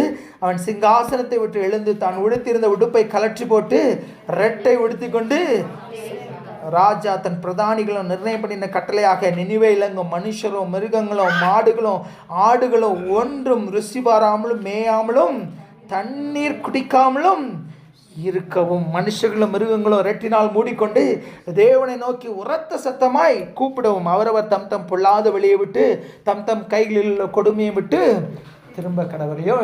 யோனா என்ன சொல்லிட்டாரு? 40 நாள் உண்டு, நினைவே கவிழ்க்கப்பட்டு போகும் சொல்லியாச்சு. சத்தம் கேட்டவன்னு என்ன பண்ணுறாங்க? ஜனங்கள் எல்லாரும் என்ன பண்ணுறாங்க? தேவனை விசுவாசிக்கிறாங்க, உபவாசம் பண்ணுறாங்க. பெரியோர் முதல் சிறியோர் வரை ரெட்டுடுத்தி உபவாசம் பண்ணுறாங்க. ராஜாவுக்கு தெரிந்தவன ராஜாவை ரெட்டுடுத்தி என்ன பண்ணுறாரு? உபவாசம் பண்ணுறாரு. மனுஷர்கள் மிருகங்கள் ஆடு மாடு ஒன்றும் என்ன பண்ணக்கூடாது? சாப்பிடக்கூடாது, மேயக்கூடாது, தண்ணி கூட என்ன பண்ணக்கூடாது? குடிக்கக்கூடாது. அது மாத்திரம் இல்லை, குடிக்காமல் என்ன பண்ணணும்? தேவனை நோக்கி உரத்த சத்தமாய் கூடவும், அவரவர் தங்கள் தம் பொல்லாத வெளியே விட்டு திரும்பவும் கடவர்கள். நாம் அழிந்து போகாதபடிக்கு ஒருவேளை தேவன் மனஸ்தாபப்பட்டு தம்முடைய உக்கிர கோபத்தை விட்டு திரும்பினாலும் திரும்புவான்னு சொன்னோன்னு ஆண்டவர் என்ன பண்ணாரு? 10வது வசனம், அவர்கள் தங்கள் பொல்லாத வழிகளை விட்டு திரும்பினார்கள் என்று தேவன் அவர்களுடைய கிரியைகளை பார்த்து, வாயின் வார்த்தைகளினால் அல்ல, அவர்கள் கிரியைகளை பார்த்து என்ன பண்ணார்? தாம் அவர்களுக்கு செய்வேன்னு சொல்லி இருந்த தீங்கை குறித்து மனஸ்தாபப்பட்டு அதை. அப்போதான் யாருக்கு கோபம் வருது? யோனாவுக்கு கடும் கோபம். அவன் மிகவும் விசனமாயிருந்தவன் கடும் கோபம் கொண்டான்னு சொல்லி நம்ம பார்க்கிறோம். இன்றைக்கு நாம் எப்படிப்பட்டவர்களாக இருக்கிறோம்? அழிந்து போகிற ஆத்துமாக்களை குறித்து நமக்கு கவலை இருக்கிறதான்னு சொல்லி ஒரு விஷயம் நம்ம சிந்தித்து பார்ப்போம். ஒவ்வொரு நாளும் எத்தனையோ ஜனங்கள் மறித்து கொண்டிருக்கிறாங்க இல்லையா? ஆண்டவரை அறியாத ஜனங்கள் எத்தனையோ பேர் சின்ன சின்ன பிள்ளைங்க. நம்ம எவ்வளோ காரியங்கள் நம்ம கேள்விப்படுகிறோம். நியூஸை, ஃபேஸ்புக்கை, இல்லை வாட்ஸ்அப், எதை எடுத்தாலும் நம்ம மரணங்கள், துர்ச்செய்திகள் என்னென்னலாமோ கேள்விப்படுகிறோம். நம்முடைய ஆத்மா எப்படிப்பட்டதாக இருக்கிறதுன்னு சொல்லி ஒரு விஷயம் நம்ம சிந்தித்து பார்ப்போம். அவங்க என்ன பண்ணாங்களாம்? தேவனை விசுவாசித்து உபவாசம் செய்யும்படி கூறினார்கள். நீ சுவிசேஷம் ஏன் சொல்கிற? சுவிசேஷத்தினுடைய கரு என்ன? அவர்கள் வசனத்தை விசுவாசிக்கணும், ஆண்டவரை விசுவாசிக்கணும், அவரிடத்துல என்ன பண்ணணும்? வரணும். இதுதான் நம்முடைய கரு இல்லையா? நம்ம ஏன் சுவிசேஷம் சொல்கிறோம்? ஏன் புறஜாதிகளுக்கு நம்ம ஆண்டோடைய சுவிசேஷத்தை சொல்கிறோம்? அவர்கள் வசனத்தை கேட்டுக்கொள்ளணும். இயேசு கிறிஸ்து தான் மெய்யான தெய்வம்னு சொல்லி அவங்க விசுவாசிக்கணும், அவரை நோக்கி விண்ணப்பம் பண்ணணும், ரட்சிக்கப்பட்டு அவரிடத்துல வரணும். இதுதான் நம்முடைய சுவிசேஷத்தின் கரு. அது நடந்துட்டு ஆனாலும் சுவிசேஷம் சொன்னவனுக்கு என்ன பண்ணல? சாட்டிஸ்ஃபேக்ஷன் ஆகலை. அவனுக்கு என்ன, நான் சொன்ன வார்த்தை நிறைவேறணும். ஜனங்கள் அழிந்து போனாலும் எனக்கு கவலை இல்லைன்னா நான் சொன்ன வார்த்தை நிறைவேறணும். இந்த நாளில் நம்ம அநேகர் இப்படிப்பட்டவர்களை நம்ம காணப்படுகிறோம். நம்ம தானியத்தை பார்க்கலாம். நம்ம சுற்றி உள்ளவங்களை பார்ப்போம். இவன் இந்த பாவம் பண்ணிட்டான், நான் பார்க்குறேன் பாரு, இவன் அழிஞ்சு போகிறத நான் என் கண்ணால் பார்ப்பேன், இவன் இந்த பாவம் பண்ணிட்டான், இவன் இப்படி போயே தீர்வான்னு சொல்லி நம்ம அநேக நேரங்களில் நிறைய பேர் எப்போ விழுவான்னு சொல்லி நம்ம அவளோடு அவங்க காத்துக்கிட்டு இருக்கிறோம். ஏன்னா அவங்க செய்த தவறு நமக்கு தெரியும், அவங்க செய்த அக்கிரமம் நமக்கு தெரியும். ஆனால் நான் என்ன பண்ணுறேன், வெயிட் பண்ணிக்கிட்டு இருக்கிறேன். யோனாவை போல டென்ட் போட்டுட்டு இவன் எப்போ சாவா, இவன் எப்போ தன்னுடைய கிரியைக்குரிய பலனை அனுபவிப்பான்னு சொல்லி நான் பார்த்து கொண்டிருக்கேன். எல்லாம் சரி பாருங்க, அவருடைய சந்நிதியில் எட்டுதுன்னு சொல்லி நம்ம பார்த்தோம். பெரியோர் முதல் சிறியோர் வரை ஒரு சின்ன ஒரு எக்ஸாம்பிள் இது யோசித்து பார்த்தோன்னு சொன்னால், ஒரு சின்ன காரியம் நம்முடைய பிள்ளைங்களுக்கு ஒரு காரியம் நம்ம கேட்டு கொடுக்கலன்னா என்ன பண்ணுவாங்க, அழுது ஊரே கூட்டிடுவாங்க. நடு ரோட்டில் இல்லை கடைகள் என்ன பண்ணிடுவாங்க, அழுது உருண்டு பரண்டு நம்மளை ஒரு வழி ஆக்கி விட்ருவாங்க. ஆனால் பெரியோர் முதல் சிறியோர் வரை மனுஷரும் மிருக ஜீவன்களும் ஆடு மாடுகள் யாருக்கும் சாப்பாடு கிடையாது, தண்ணியும் கிடையாது, கூப்பிட்டுக்கிட்டே இருக்கிறாங்க. பரலோகத்தில் இருந்த தேவனுக்கு அவர்களுடைய சத்தம் கேட்டுது. ஆனால் பக்கத்தில் குடிசை போட்டு இருந்திருக்கிற தீர்க்கதரிசிக்கு என்ன பண்ணல, அந்த ஜனங்களுடைய சத்தம் கேட்கல. கேட்டாலும் அது அவனுக்கு ஒரு பெரிய காரியமா இல்லை. ஏன்னா நான் நல்லா இருக்கிறேன், அழிய போகிறது யாரு, நினிவேயின் ஜனங்கள். இந்த நாளில் நம்முடைய இருதயம் எப்படிப்பட்டதாக இருக்கிறதுன்னு சொல்லி ஒரு விஷயம் நாமே சிந்தித்து பார்ப்போம். அதே யோனா தான் நம்ம அதற்கு முந்தின அதிகாரம் 2வது அதிகாரம் தான் சொன்னா 2வது வசனம் வாசிங்க. என் நெருக்கத்தில் நான் கர்த்தரை நோக்கி கூப்பிட்டேன், ஆமென். அவர் எனக்கு உத்தரவு அருளினார். ஆமென். நான் பாதாளத்தின் வயிற்றிலிருந்து கூக்குரலிட்டேன், ஆமென். நீர் என் சத்தத்தை கேட்டீர். எப்படி அவர் நெருக்கத்தில் இருக்கும்போது அவர் கர்த்தரை நோக்கி கூப்பிட்டாராம், அவர் உத்தரவு அருளினா. நான் பாதாளத்தின் வயிற்றிலிருந்து கூக்குரலிட்டேன், நீர் என் சத்தத்தை கேட்டீர். அது மாத்திரம் அதே 2வது அதிகாரத்தில் 9வது வசனத்தில் இப்படியா சொல்கிறது, ரட்சிப்பு கர்த்தருடையது, நானோவனின் துதியின் சத்தத்தோடு உமக்கு பலியிடுவேன், நான் பண்ணின பரிதனையை செலுத்துவேன், ரட்சிப்பு கர்த்தருடைய. நான் நெருக்கத்தில் இருக்கும்போது ஆண்டவர் கூட்டு என்ன விடுதலை பண்ணணும். ஆனால் இந்த ஜனங்கள் நெருக்கத்தில் இருக்கும்போது அவங்கள கூப்பிட்டு ஆண்டவர் என்ன பண்ணக்கூடாது, அவங்கள விடுதலை பண்ணக்கூடாது. ஏன் ஆண்டவரே? 4வது அதிகாரத்தில் அவர் சொல்கிறாரு, நீ எரிச்சலாக இருக்கிறது நல்லதோ அப்படின்னு சொல்கிறாரு. அங்கே பின்னாடி அவர் பார்த்தா, நான் உயிரோடு இருக்கிறதை பார்க்கல, சாகிறது நலமாக இருக்கும், நான் மரண பரியந்தம் எரிச்சலாக இருக்கிறது நல்லதுன்னு சொல்லி அவன் யோனா சொல்கிறத பார்க்குறவன். 4வது அதிகாரம் 10வது வசனத்தில் நான் மரண பரியந்தம் எரிச்சலாக இருக்கிறது நல்லது. தேவன் எரிச்சல் உள்ள தேவன் சொல்ல பார்க்கலாம். ஆனால் தேவனை காட்டின எரிச்சல் எப்படியா இருக்கான், பயங்கர எரிச்சல் உள்ள ஆளாக இருக்கிறான். ரட்சிப்பு கர்த்தருடையது, அவர் ரட்சிச்சுட்டாரு. ஆனால் இவனால் என்ன பண்ண முடியல, அதை ஏற்றுக்கொள்ள முடியலை. இந்த நாளில் நம்முடைய இருதயம் எப்படிப்பட்டதாக இருக்கிறதுன்னு சொல்லி நாமே சிந்தித்து பார்ப்போம். எது எனக்கு முக்கியமாக காணப்படுகிறது, எது ஏன் விருப்பமா ஆண்டவருடைய சித்தமான்னு சொல்லி நாமே சிந்தித்து பார்ப்போம். வாசிங்க யாக்கோபு 5வது அதிகாரம் 20வது வசனம் வாசிங்க. யாக்கோபு 5:20. பாவியை திருப்புகிறவன் ஒரு ஆத்துமாவை மரணத்திலிருந்து ரட்சித்து திரளான பாவங்களை மூடுவான் என்று அறிய கடவுள். ஆமென். அதே மாதிரி லூக்கா 15:10 வாசிங்க.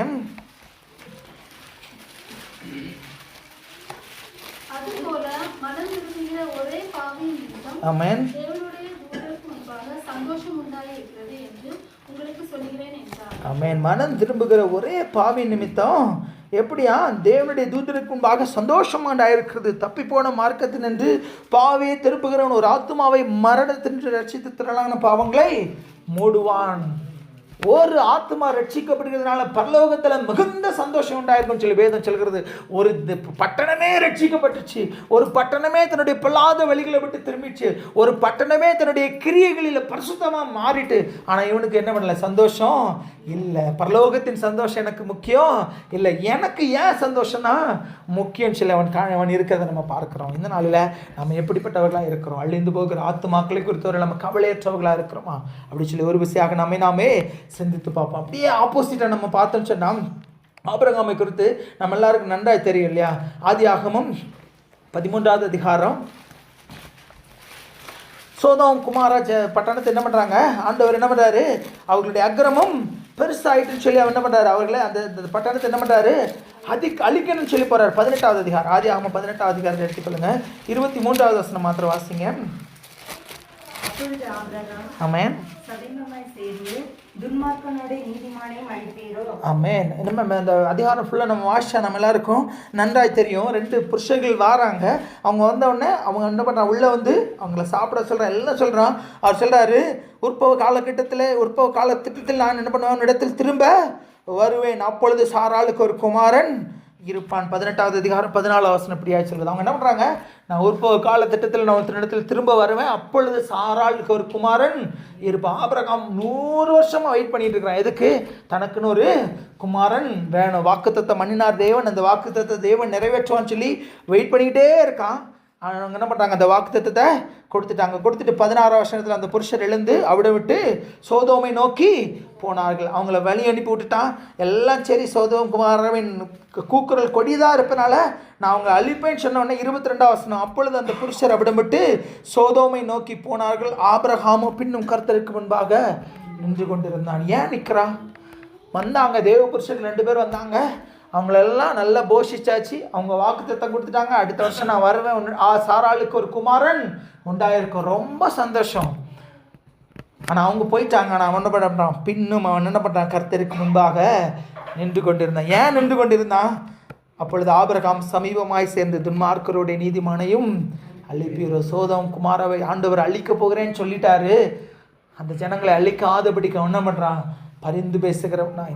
அவன் நினச்சிருந்தா கேட்டிருந்துருக்கலாம் இல்லையா, ஆண்டவரே சோதம் குமாரவை எப்படியாவது அழிச்சப்பட்டுருங்க, ஆனால் ஏன் தம்பி மகன் லோத்து மட்டும் அங்கே இருக்க, அவனுடைய குடும்பத்தை மட்டும் நீ எப்படியாவது காத்துக்கலாம். ஆண்டவர் காத்தார் இல்லையா, லோத்தையும் அவன் குடும்பத்தை அவர் என்ன பண்ணுறாரு, காக்கிறதுக்கு அவர் உண்மையுள்ளவராக இருந்தார். ஆனால் அவனுடைய எண்ணம் அது இல்லை. துன்மார்க்கரோடு சேர்ந்து நீதிமானையும் அழிப்பீரோ. ஒரு 50 நீதிமான்கள் இருந்து அந்த பட்டணத்தை அழிக்காமல் இருப்பீரோ. 40 கடைசியில் அப்படியே வந்து கடைசியில் என்ன சொல்லலாம், 10 நீதிமான்கள் இருந்து அந்த பட்டணத்தை அழிக்காமல் இருப்பீரோ. தேசத்தை தேச தரப்பில் நிற்கவும் சுவரை அடைக்கவும் தக்கதாக ஒரு மனுஷனை தேடினேன், ஒருவனையும் காண.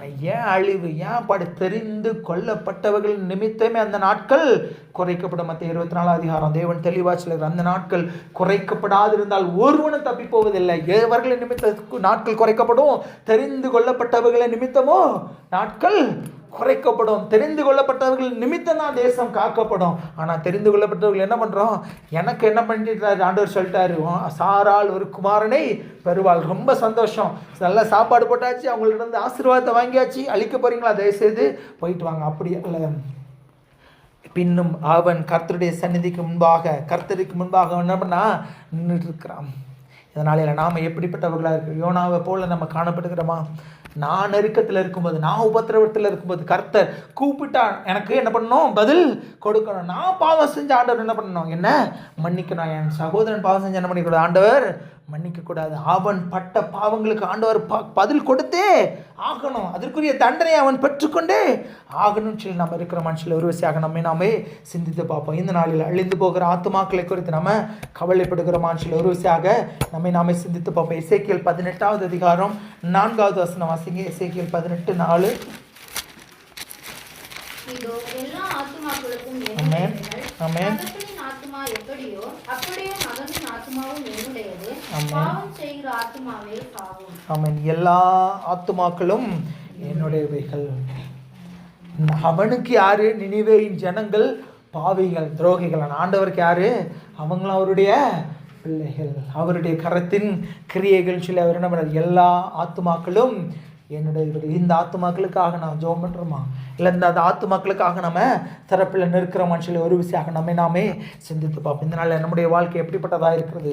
யோனாவை போல நம்ம எதை குறித்து யோசிக்காதபடிக்கு, எனக்கு என்னுடைய காரியம் மட்டும் போதும். நான் நெருக்கத்தில் இருக்கும்போது, நான் மீனின் வயிற்றில் இருக்கும்போது ஆண்டவரை கூப்பிட்டு ஆண்டவர் என்ன பண்ணார், எனக்கு விடுதலையை கொடுத்தார். ஆனால் இந்த ஜனங்கள் அவங்க உபத்திரவத்தில் ஆண்டவரை கூப்பிட்டா என்ன பண்ணக்கூடாது, ஆண்டவர் விடுதலையை கொடுக்கக்கூடாது. 4வது அதிகாரம் 2வது வசனம் இப்படியா சொல்லுகிறது, கர்த்தரை நோக்கி விண்ணப்பம் பண்ணி, கர்த்தாவே, நான் தேசத்தில் இருக்கும்போது நான் இதை சொல்லவில்லையா? இது நிமித்தமே நான் முன்னமே தர்ஷிஷுக்கு ஓடி போனேன். எது நிமித்தமா? நீர் இரக்கமும் மனவிருக்கமும் நீடிய சாந்தமும் மிகுந்த கிருபையும் உள்ளவர், தீங்குக்கு மனஸ்தாபப்படுகிற தேவன். தெரியும் தானே உனக்கு, அவருக்கு இரக்கமும் மனவிருக்கமும் நீடிய சாந்தமும் மிகுந்த கிருபையும் உள்ளவர், தீங்குக்கு மனஸ்தாபப்படுகிறவர். ஆனால் அவரை ஆராதிக்கிற நீ எப்படிப்பட்டவனா இருக்கிற? தெரியும் தானே உனக்கு? நீ நியாயமாக என்ன பண்ணியிருந்துருக்கணும்? அந்த ஜனங்களுக்காக நான் நீ என்ன பண்ணியிருக்கணும்? திறப்பில் நின்று அவங்களோடு கூட என்ன பண்ணியிருக்கணும்? இவனும் உபவாசித்து என்ன பண்ணியிருக்கணும்? அந்த ஜனங்களுக்காக திறப்பில் என்ன இருக்கணும்? இந்த நாளில் நாம் எப்படிப்பட்டவர்களாக இருக்கிறோம்னு சொல்லி ஒரு விஷயம் நாம் சிந்தித்து பார்ப்போம். அவர் இரக்கமும் மனவிருக்கமும் நீடிய சாந்தமும் மிகுந்த கிருபையும் உள்ளவர், அவர் தீங்குக்கு மனஸ்தாபப்படுகிற தேவன். ஆனால் அது எனக்கு மட்டும் தான் இருக்கணும், மற்றவங்களுக்கு என்ன பண்ணக்கூடாது? இருக்கக்கூடாது. நம்ம அப்படி இல்லாதவர்களாய், அழிந்து போகிற ஆத்துமாக்களுக்காக நம்ம திறப்பில் நிற்கிறவர்களாய், சுவரை அடைக்கிறவர்களாய் எவ்வளோ நாள் தான் நம்ம செல்ல போகிறோம்? காயின்ட்ட கேட்குறாரு, சகோதரன் எங்கே? நான் என்ன அவனுக்கு காவலாளியா? இல்லை, நீ காவலாளி தான். ஆயத்தப்படுத்து காவலாளியாய் இரு. நீ காவலாளி தான். உன்ட்ட தான் கேட்பாரு. ரட்சிக்கப்பட்ட அபிஷேகம் பண்ணப்பட்ட உன்ட்ட தான் கேட்பாரு. அருமையான ஒரு எல்லாரும் பார்த்துருவீங்கன்னு நினைக்கிறேன்.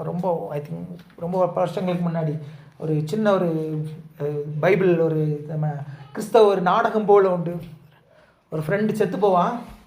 அவன் என்ன பண்ணுவான்? அங்கே போயிட்டு நரகத்துக்கு போகும்போது அவன் கீழே அவனுடைய கிறிஸ்தவ நண்பன் என்ன பண்ணிக்கிட்டு இருப்பான்? தூங்கிட்டு இருப்பான். அவனுக்கு கனவுல வந்து சொல்லிட்டு, ஏய் இத்தனை வருஷம் என் கூட இருந்தியாடா, இப்படி ஒரு தேவன் உண்டு, பரலோகம் உண்டு, நரகம் உண்டு, நீ என்ற ஒருக்கா கூட என்ன பண்ணல, நீ சொல்லவே இல்லையே.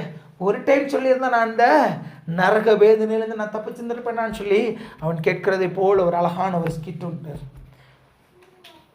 நம்ம சொல்ல, நான் காவலாளியா? இல்லை, நீ காவலாளி தான். உன்னிடத்தில் அவர் கணக்கு கேட்கிற தேவன். கர்த்தர் நல்லவர் என்பதை ருசித்து பாருங்கள். ருசித்த நாம் அடுத்தவங்களுக்கு அதை சொல்லுகிறது அவசியமாக இருக்கிறது. ஒரு ஹோட்டலில் நல்ல சாப்பாடு இருந்தால் அவர் போகிற வரவட்டெல்லாம் சொல்லுவோம், இந்த ஹோட்டலில் போய் எனக்கு சாப்பிட்டேன், சூப்பராக இருந்துச்சு, நீங்களும் போய் சாப்பிடுங்க. யோனா 4வது அதிகாரத்தில் எப்படியா சொல்லுகிறது? வலது கைக்கும் இடது கைக்கும் வித்தியாசம் தெரியாத 120,000 பேருக்கு அதிகமான மனுஷரும் மிருக ஜீவன்களும் இருக்கிற மகா நகரமாகிய நினைவுக்காக நான் பரிதபியாமல் இருப்பேன். ஒவ்வொரு நாளும் செத்துக்கிட்டு இருக்கிறாங்களே, அவங்களுக்காக ஆண்டவர் பரிதபியாமல் இருப்பாரோ? அவர் பரிதபிக்கிறாருன்னு சொன்ன நானும் பரிதபிக்கணும்ல. அவர் இரக்கமும் ஒருக்கமும் நீடிய சாந்தமும் மிகுந்த கிருபையும் உள்ள தேவன் சொன்னார். அவரை பின்பற்றுகிறேன் நான், அவருடைய அடிச்சுவடுகளை பின்பற்றுகிறேன் நானும் இரக்கத்தோடு இருக்கணும்ல, நானும் உருக்கத்தோடு இருக்கணும்ல, நானும் தீங்குக்கு மனஸ்தாபப்படுகிறவனா இருக்கணும்ல. நம்ம இருக்கிறோமான்னு சொல்ல ஒரு விஷயம் நம்ம சிந்தித்து பார்ப்போம். எல்லாரும் ஒரு கூட வாசிக்கலாம். மத்திய எழுதின சுவிசேஷம் 22வது அதிகாரம் 37, 38, 39 வாசிங்க. இயேசு அவனை நோக்கி, உன் தேவனாகிய கர்த்தரிடத்தில் உன் முழு இதயத்தோடும் உன் முழு ஆத்மாவோடும் உன் முழு மனதோடும் அன்பு கூறுவாயாக. இது முதலாம் பிரதான கற்பனை. இதற்கு ஒப்பா இருக்கிற 2வது கற்பனை என்னவென்றால், உன்னிடத்தில் நீ அன்பு கூறுவது போல பிறனிடத்திலும் அன்பு கூறுவாயாக என்பதே. ஆமென். என்ன சொல்கிறான்? நியாயப்பிரமாணத்தில் எந்த கற்பனை பிரதானமானதுன்னு சொல்லி ஒருத்தன் வந்து கேட்குறான், அவன் நியாயசாஸ்திரி. இப்போ ஏசு என்ன சொல்கிறார்? உன் தேவனாகிய கர்த்தரிடத்தில் உன் முழு இருதயத்தோடும் உன் முழு ஆத்துமாவோடும் உன் முழு மனதோடும் அன்பு கூறுவாயாக. இது முதலாவது பிரதான கற்பனை. இதற்கு ஒப்பா இருக்கிற 2ஆம் கற்பனை என்னவென்றால், உன்னிடத்தில் நீ அன்பு கூறுகிறது போல பிறனிடத்திலும். அதனால் நம்ம அன்பு கூறுகிறோமா? ஏன் அழிந்து போகிற ஆத்துமாக்களை குறித்த கவலை இல்லை? ஏன் அவன் செத்தாலும் எனக்கு பிரயோஜனம் இல்லை? ஏன் அவன் அழிஞ்சு போனாலும் எனக்கு கவலை இல்லை? ஏன்னா கிறிஸ்துவின் அன்பு நம்மிடத்தில் இல்லை. கிறிஸ்துவின் அன்பு நம்மிடத்தில் இல்லை. நம்ம கடந்த நாட்கள் அதை குறித்து ரொம்ப டீட்டெயிலாக பார்த்தோம். லெந்தரே பிரேயரில் வந்து அவங்களுக்கு தெரிஞ்சிருக்கோம். அதனால் நான் மறுபடியும் அதற்குள்ளாக நாங்கள் போக விரும்பலை. கிறிஸ்துவனுடைய அன்பு நமக்குள்ள 1 யோவான் 2வது அதிகாரம் 5வது வசனம் மட்டும் வாசிங்க. அதனால் அது குறித்து நம்ம தியானிச்சோம். 1 யோவான் 2:5. அவருடைய வசனத்தை கைக்கொள்ளுவதற்கு தேவ அன்பு மெய்யாய் பூரணப்பட்டிருக்கும். ஆமென். நாம் அவருக்குள் இருக்கிறோம் என்பதை அதனாலே அறிந்திருக்கிறோம். ஆமென். அவருடைய வசனத்தை கைக்கொள்கிறோம் இடத்தில் தேவ அன்பு மெய்யாகவே பூரணப்பட்டிருக்கும். நாம் அவருக்குள் இருக்கிறோம் என்பதை அதனாலே நாம் அறிவோம். இந்த நாளில் தேவ அன்பு நம்மிடத்தில் பூரணமாய் காணப்படுகிறதான்னு சொல்லி ஒரு விஷயம் நாமே சிந்தித்து பார்ப்போம். அன்பில்லாதவன் தேவனை அறியான். தேவன் அன்பாகவே இருக்கிறார். அன்பில்லாதவன் தேவனை அறியான். முழு இருதயத்தோடு முழு ஆத்மாவோடு முழு பலத்தோடு நீ தேவனிடத்தில் அன்பு கூறணும். தேவனிடத்தில் நீ எப்படியா அன்பு கூறுகிறாயோ அதே போல் இதற்கு ஒப்பா இருக்கிற 2ஆம் கற்பனைன்னு சொல்லலை அவர். இதற்கு ஒப்பா இருக்கிற இன்னொரு கற்பனை என்னதுன்னா, உன்னிடத்தில் அன்பு கூறுகிறது போல பிறனிடத்திலும் அன்பு கூறுவாயாக. சகோதரனிடத்திலே அன்பு கூற முடியலையே, பிறனிடத்தில் எங்கே போய் அன்பு கூறாங்க? கிறிஸ்தவர்களாக நம்ம ஜாக்கிரதையுள்ளவர்களாய் காணப்படணும். கரை திரையற்றவர்களாக நம்ம இருக்கணும்னு சொன்னால் தெய்வ அன்பு நம்முடைய இருதயத்தில் மெய்யாகவே பூரணப்பட்டிருக்குன்னு சொல்லி வேதம் சொல்லுகிறது. மனம் திரும்புகிற ஒரு பாவி நிமித்தம் பரலோகத்தில் மிகுந்த சந்தோஷம் உண்டாயிருக்கும். 1,22,000 அதிகமான ஜனங்கள் மனம் திரும்பினாங்க. பரலோகத்தில் மிகுந்த சந்தோஷம். ஆனால் தேவனுடைய மனுஷனுக்கு என்ன பண்ணல? சந்தோஷம் வரல. ஏன்? இருதயத்தில் அன்பு இல்லை. வார்த்தையை சொன்ன ஓகே, ஆனால் அந்த ஜனங்களுக்காக ஒரு இவன் பரிதபித்து இருந்திருப்பான்னு சொன்னான். அந்த ஜனங்கள் மேலே உண்மையான அன்பு இருந்திருக்குமான்னு சொன்னால் என்ன பண்ணியிருப்பான்? இவன் அந்த ஜனங்களுக்காக ஒரு என்ன பண்ணியிருப்பான்? பரிதபித்திருப்பான். அன்று சொல்றாரு, நீ பிரயாசப்படாததும் நீ வைக்காததும் நீ தண்ணி ஊத்தாததுமான ஒரு ஆமண செடிக்காகவே என்ன பண்ற? நீ இவ்வளவு கவலைப்படுறிய. 1,22,000 அதிகமான ஜனங்களை அவருக்காக நான் அந்த ஜனங்களுக்காக நான் பரிதபியாமல் இருப்பேன்னு சொல்லி வேதம் சொல்லுகிறது இல்லையா?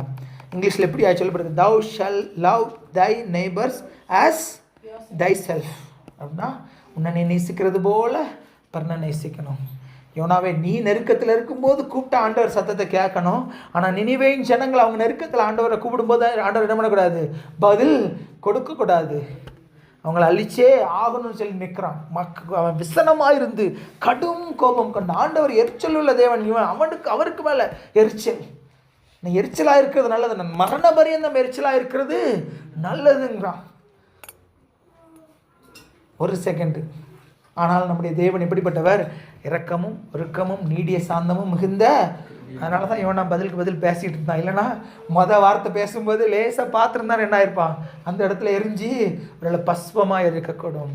நம்மை தேவன் நேசிக்கிறபடினால தான் அவர் சிச்சையை கொடுக்கறது நம்மை அழிக்கிறதற்கல்ல, நம்மை மறுபடியும் நம்ம பொண்ணாக விளங்கும்படிக்கும் சொல்லி வேத வசனம் இப்படியாய் சொல்லுகிறது. இந்த நாளில் அழிந்து போகிற ஆத்துமாக்களுக்காக நம்ம திறப்பில் நிற்கிறவராய் ஆபிரகாமை போல மறக்கிறோட நீதிமானையும் அழிப்பீரோன்னு சொல்லி பார்க்குறான். மத்திய 24:12 சொல்லுகிறது, அக்கிரமம் மிகுதியாவதால் அநேகருடைய அன்பு தனிந்து போகும் சொல்லி வேதம் சொல்லுகிறது. ஆனால் இந்த கடைசி நாட்களிலும் கிறிஸ்தவர்களுடைய அன்பு ஒரு கால் நம்ம தனிந்து போகாதபடிக்கு அன்பு இல்லாதவன் தேவனை அறியா. முழு பலத்தோடும் முழு இருதயத்தோடும் ஹாஃப்லாம் கிடையவே கிடையாது. உன்னை நேசிக்கிறது போல பிறனையும் நேசிக்க நம்ம ஒப்பு கொடுக்கும்போது என்ன பண்ணுவோம்? அவர்களுக்காக அவன் அழியும் போது அழியிறது அவன் இல்லை, என் சகோதரன், என்னுடைய சகோதரன், என்னுடைய சகோதரி, என்னுடைய பிள்ளைகள்னு சொல்லாமல் எப்போ நினைக்கிறோமோ அப்போ தான் என்ன பண்ணுவோம்? நம்ம தேவனுக்கு பிரியமான பிள்ளைகளை நம்ம என்ன பண்ண முடியும்? வாழ முடியும் சொல்லி வேதவசனம் எப்படியாய் சொல்லுகிறது. இதனால் எல்லாம் ஒரு நிமிஷம் முழங்கால் படிக்கலாமா? ஏன்னா அவனுடைய வாழ்க்கையில் நம்ம 3 காரியத்தை பார்த்தோம். இதனால் என்னுடைய வாழ்க்கையில் என்னிடத்தில் என்னென்ன காரியங்கள்லாம் காணப்படுகிறது? வசனத்துக்கு கீழ்ப்படியை நம்ம ஒப்பு கொடுப்போம். அந்த நாளில் வசனத்தை கீழ்ப்படுகிறதற்கு எல்லாம் ஒரு நிமிஷம் முழங்கால் படிக்கிட்டு, தேங்க்யூ ஃபாதர். நீதிமான் என்னை தயவாய் குட்டட்டும், நீதிமான் என்னை தயவாக குட்டட்டும். அவர் காயப்படுத்தி காயம் கட்டுகிற தேவன். அவர் காயப்படுத்திட்டாருன்னு சொல்லி ஓடி போயிடாத. அவர் காயப்படுத்துறாரு. ஐயோ முள்ளும் கல்லுமா இருக்குது என்னுடைய பாதம் சொல்லி அவருடைய வெளியே விட்டு ஓடி போயிடாத. ஓ ரிபா ரிக்க பலபரி ஷபந்தலபா. யோபு சொல்றா, அவர் என்னை கொன்று போட்டாலும் நான் அவர் மேல் நம்பிக்கை ஆயிருப்பேன், ரெட்டிப்பான நன்மையை தருவேன், அதை இன்றைக்கே தருவேன் சொல்லி வாக்குத்தத்தம் கொடுத்தா ரொம்ப சந்தோஷம். ஆனா ரெட்டிப்பான நன்மையை பெறணும்னு சொன்னா எத்தனை பாடுகள் எத்தனை உபத்திரவம் வந்தாலும் அவர் என்னை கொன்று போட்டாலும் நான் அவர் மேல் நம்பிக்கை ஆயிருப்பேன் சொல்லி. ஓ தேங்க்யூ ஃபாதர். நாள் எல்லாரும் ஒப்பு கொடுப்போமா? எல்லாம் உள்ளத்துல ஆழத்துல இருந்து அப்பா அவனுடைய அன்பை இருதயத்துல தாங்கராச்சா. கீழ்ப்படுதலின் ஆவி எனக்கு தாங்கராச்சா. கீழ்ப்படுதலின் ஆவி எனக்கு தாங்காண்டவரே.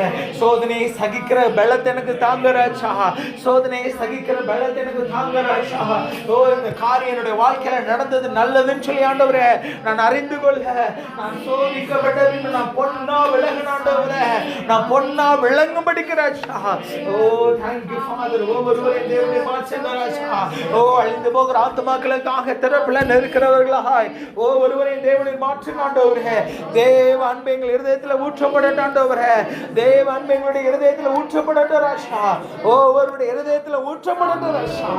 ஓ தேங்க்யூ ஃபாதர். நன்றி ஆண்டவரே, நன்றி தகப்பனே, நன்றி ராஜா. ஒப்பு கொடுங்க, ஒப்பு கொடுங்க, ஒப்பு கொடுங்க, ஒப்பு கொடுங்க. நம்மை நாமே ஆராய்ந்து பார்ப்போம், நம்மை நாமே ஆராய்ந்து பார்ப்போம். எதுல நான் குறைவுள்ளவனா இருக்கிறேன், எதுல நான் குறைவுள்ளவனா இருக்கிறேன்? ஏன் இந்த வார்த்தை இந்த நாளில சபையில கடந்து வந்தது, ஏன் இந்த வார்த்தை இந்த நாளில சபையில கடந்து வந்ததுன்னு சொல்லி நம்மை நாமே ஒப்பு கொடுப்போம், நம்மை நாமே ஒப்பு கொடுப்போம்.